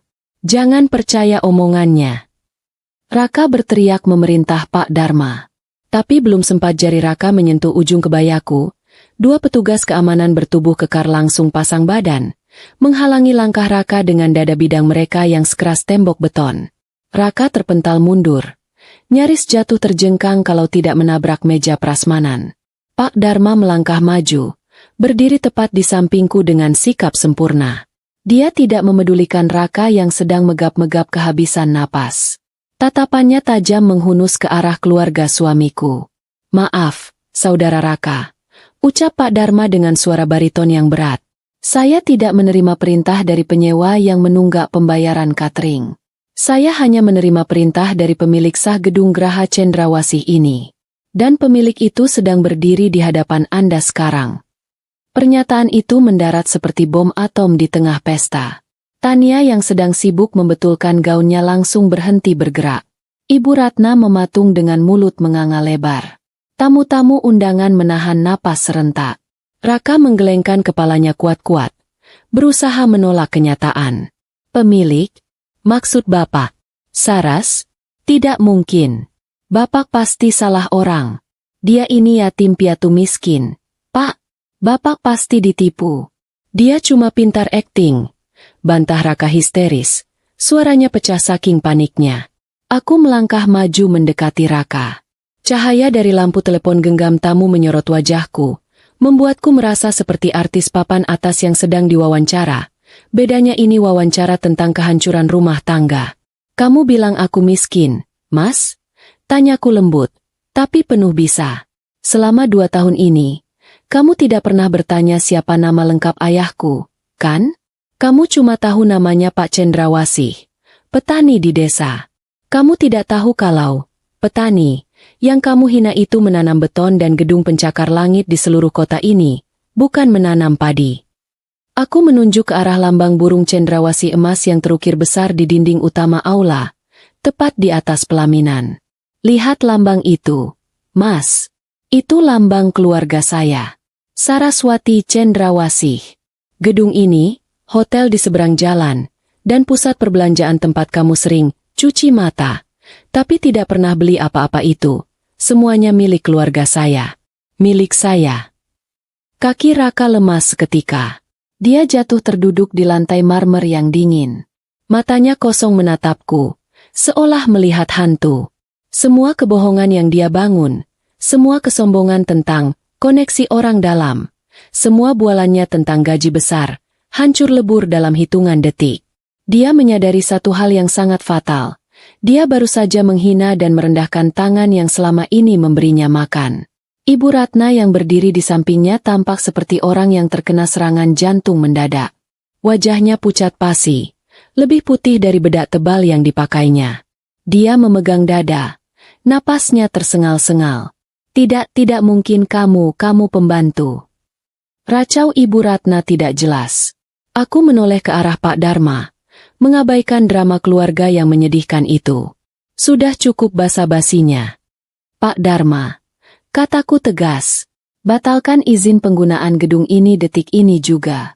Mereka telah melanggar klausul kontrak nomor 27 tentang perilaku sopan dan menjaga ketertiban. Saya tidak mau gedung warisan ayah saya dikotori oleh orang-orang yang tidak punya etika seperti mereka. Siap, laksanakan Ibu, jawab Pak Dharma tegas. Dan satu lagi, tambahku sambil melirik Tania yang sudah menangis meraung-raung di pelaminan yang gelap. Perintahkan tim dapur untuk menarik semua makanan yang belum disentuh. Bagikan ke panti asuhan terdekat atas nama keluarga Cendrawasih. Jangan biarkan mereka makan satu butir nasi pun dari tempat ini. Biar mereka kenyang makan gengsi mereka sendiri. Suasana menjadi kacau balau. Para pelayan yang tadinya diam, langsung bergerak cepat membereskan meja prasmanan sesuai perintahku. Piring-piring ditarik, panci-panci ditutup. Tamu-tamu undangan yang menyadari pesta sudah bubar dan tuan rumah sedang dipermalukan habis-habisan, mulai beringsut mundur menuju pintu keluar. Mereka tidak mau terlibat dalam skandal memalukan ini. Raka masih terduduk di lantai, menatapku dengan tatapan memelas yang menjijikan. Saras, sayang, ini cuma salah paham kan? Kita bisa bicara baik-baik di rumah kan? Mas minta maaf, Mas hilaf. Bicara di rumah? Potongku cepat sambil tersenyum sinis. Rumah yang mana, Mas? Rumah yang cicilannya diam-diam aku lunasi setiap bulan karena gajimu habis buat gaya hidup ibumu? Mulai besok, silakan cari tumpangan lain. Karena aku sudah selesai jadi donatur tetap di panti sosial bernama Keluarga Raka. Aku membalikan badan, berjalan menjauh meninggalkan mereka yang masih terpukul oleh kenyataan pahit. Langkahku terasa ringan, seolah beban ribuan kilo yang selama 2 tahun ini kupikul di pundak, baru saja kuhempaskan ke lantai. Di belakangku, terdengar suara tangisan Ibu Ratna yang meraung memanggil namaku, tapi bagiku, itu hanyalah suara angin lalu yang tidak lagi punya arti. Permainan sudah berakhir, dan pemenangnya sudah jelas siapa. Kekacauan di aula itu kini terlihat seperti pasar malam yang bubar karena hujan badai. Bedanya tidak ada hujan air, yang ada hanya hujan rasa malu. Tamu-tamu undangan yang tersisa berlarian kecil menuju pintu keluar, menutupi wajah mereka dengan tas tangan atau undangan, takut kalau-kalau ada wartawan nyasar yang meliput skandal memalukan ini. Lucunya, beberapa ibu-ibu masih sempat-sempatnya menyelipkan 1-2 kue lemper ke dalam tas mereka sebelum kabur. Mungkin prinsip, rugi bandar jangan sampai rugi perut, masih berlaku meski lampu sudah padam. Aku hanya berdiri diam di tengah ruangan, memperhatikan runtuhnya kerajaan kecil yang dibangun keluarga suamiku di atas pondasi kebohongan. Di sudut pelaminan yang gelap, drama babak baru sedang dimulai. Orang tua Bimo, mertua Tania yang merupakan pejabat daerah itu, akhirnya turun tangan. Wajah Pak Besan merah padam. Kumis tebalnya bergetar menahan amarah yang sudah diubun-ubun. Dia merasa ditipu mentah-mentah. Selama ini Raka dan Ibu Ratna selalu membual kalau mereka keluarga terpandang yang punya koneksi luas. Ternyata menyewa gedung saja tidak becus, malah diusir pemiliknya sendiri. Pak Besan menunjuk-nunjuk wajah Ibu Ratna yang masih terduduk lemas di kursi pelaminan. Suara bentakannya menggelegar, mengalahkan suara tangisan Tania yang mirip sirine ambulan rusak. Jadi ini kelakuan kalian, bentak Pak Besan. Kalian bilang gedung ini gratis karena koneksi Raka? Kalian bilang Raka itu manajer sukses? Ternyata apa? Kalian cuma penipu. Kalian mempermalukan keluarga besar saya di depan kolega-kolega saya. Mulai detik ini, jangan harap saya mau mengakui kalian sebagai kerabat. Ibu Ratna mencoba bangkit, memegangi tangan Pak Besan dengan sisa tenaganya. Wajahnya memelas minta dikasihani. Pak, Tolong Pak, jangan begitu. Ini salah paham. Menantu saya itu, si Saras, dia memang gila. Dia cuma mau merusak kebahagiaan kita. Jangan percaya sama dia, Pak. Ibu Ratna masih saja berusaha memutarbalikkan fakta. Padahal faktanya sudah jelas terpampang nyata di depan mata. Pak Besan menepis tangan Ibu Ratna kasar. Gila? Yang gila itu kamu. Saya lihat sendiri semua satpam tunduk sama dia. Kamu pikir saya bodoh? Ayo Bimo, kita pulang. Batalkan resepsi besok di rumah kita. Saya tidak sudi punya menantu dari keluarga penipu. Bimo, calon suami Tania, tampak bingung. Dia menatap Tania yang luntur riasannya, lalu menatap bapaknya yang galak. Sebagai anak mama yang penurut, Bimo akhirnya memilih mengikuti bapaknya, meninggalkan Tania yang meraung-raung memanggil namanya di kegelapan. Mas Bimo, jangan tinggalkan aku. Gaunku belum lunas sewanya. Mas, teriak Tania putus asa. Sungguh romantis sekali kisah cinta mereka. Hancur hanya karena urusan gedung dan gengsi. Sementara itu, Raka merangkak mendekatiku. Kemeja mahalnya sudah keluar dari celana. Rambutnya acak-acakan persis ayam jago yang kalah sabung. Dia mencoba meraih ujung kakiku. Tapi Pak Dharma dengan sigap menghalanginya dengan sepatu bot besarnya. Raka mendongak. Matanya basah oleh air mata buaya. Saras, Dek Saras. Panggilnya dengan suara serak. Tolonglah, jangan begini. Kasihan ibu, kasihan Tania. Kita ini suami istri. Harusnya saling menutupi aib. Kamu tidak sayang sama Mas lagi? Ingat janji pernikahan kita, Dek. Aku tertawa renyah. Tawa yang membuat Raka merinding. Janji pernikahan? Janji yang mana, Mas? Janji untuk saling menghormati? Atau janji untuk menafkahi? Seingatku, dua-duanya sudah kamu langgar sejak bulan pertama kita menikah. Kamu minta aku menutupi aib? Mas, aku sudah menutupi aib kemiskinanmu selama 2 tahun dengan uang pribadiku. Kurang tertutup apa lagi? Sekarang, aib itu sudah busuk, baunya menyengat sampai kemana-mana, sudah tidak bisa ditutup lagi. Aku memberi isyarat pada salah satu staf keuanganku yang sedari tadi berdiri diam di belakang Pak Dharma. Staf itu maju, menyerahkan sebuah map berwarna biru. Aku mengambil map itu dan melemparkannya ke hadapan Raka. Map itu mendarat tepat di depan lututnya. Apa ini? Tanya Raka gemetar. Itu tagihan, Mas. Jawabku santai. Tagihan kerusakan piring yang tadi dipecahkan karena ibumu menampar aku. Tagihan pembersihan karpet yang kena noda karena ulah adikmu. Dan tentu saja, denda pembatalan sepihak karena melanggar aturan ketertiban. Oh ya, jangan lupa, biaya sewa gedung ini belum lunas kan?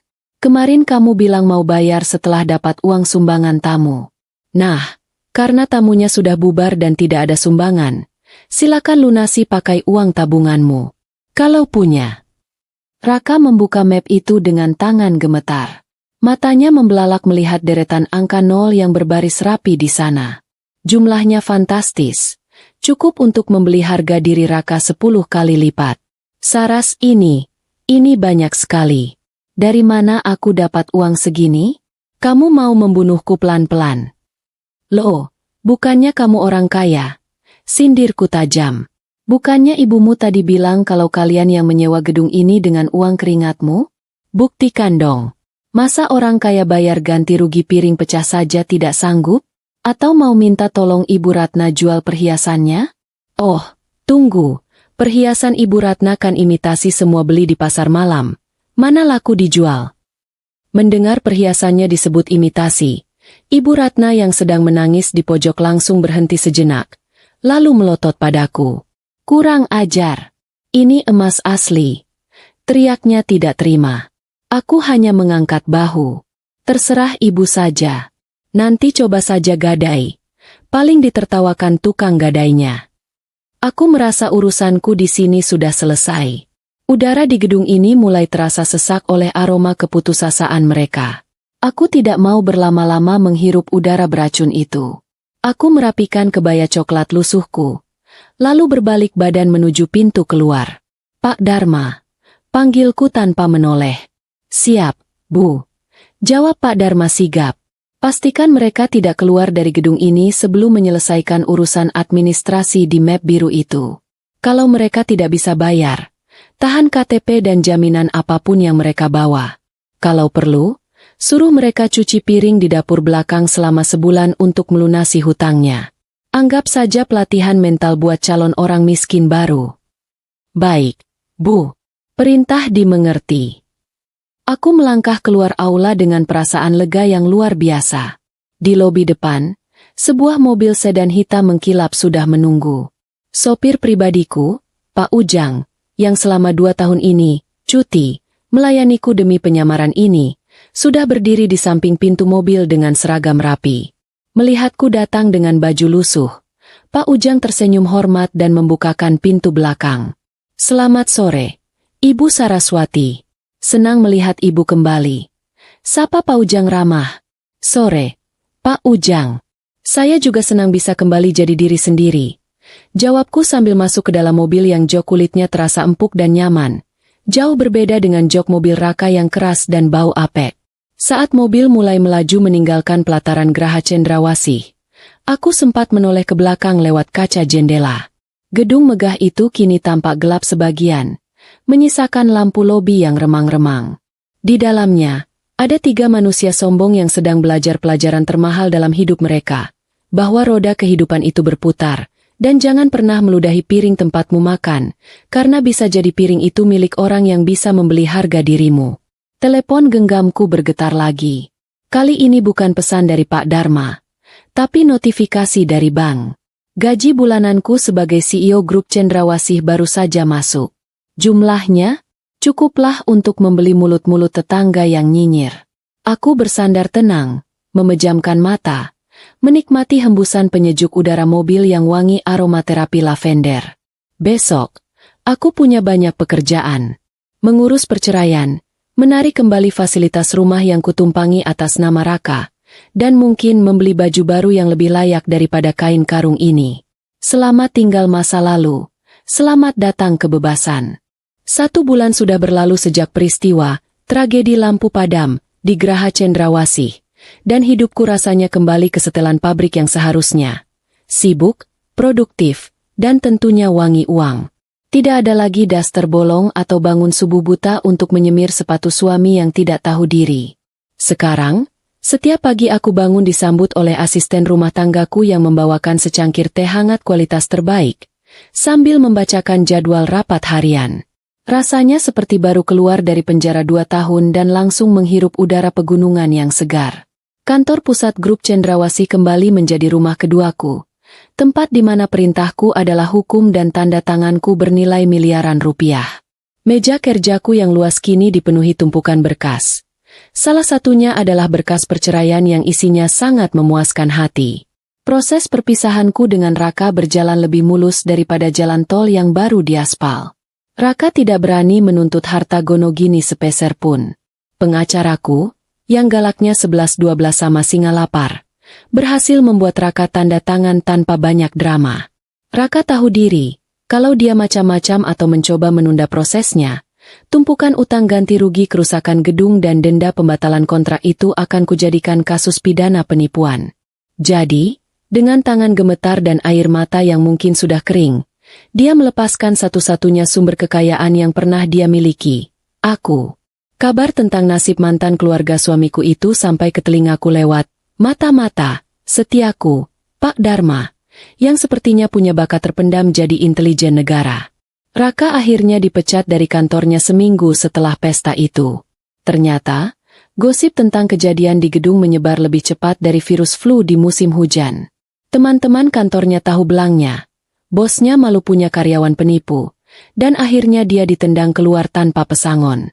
Sekarang, Raka bekerja serabutan. Terakhir aku dengar, dia mendaftar jadi pengemudi ojek daring, tapi sering kena tegur pelanggan karena motornya bau apek dan wajahnya selalu murung seperti orang yang memikul beban dunia.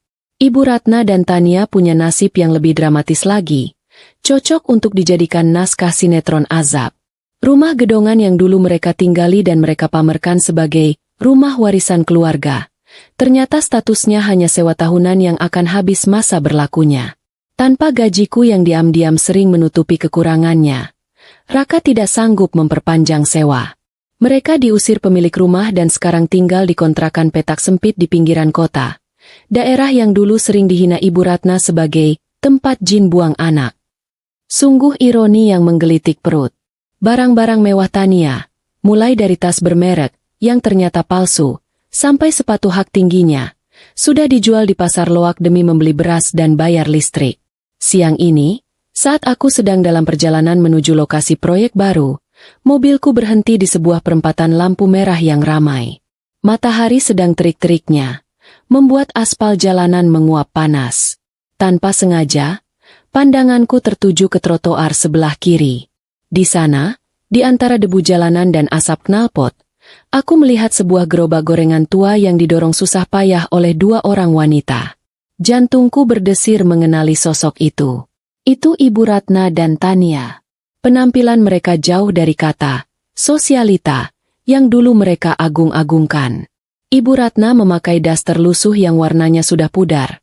Keringat bercucuran di lehernya yang dulu penuh kalung emas imitasi. Tania, si putri manja, kini sibuk mengipas bara api dengan wajah cemong kena arang. Takdir sepertinya sedang ingin bercanda, karena tiba-tiba Raka muncul dengan motor bebek bututnya, berhenti tepat di depan gerobak gorengan itu.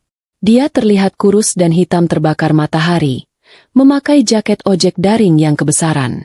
Raka menerima bungkusan gorengan dari ibunya, mungkin untuk makan siang, lalu mereka terlihat berdebat kecil.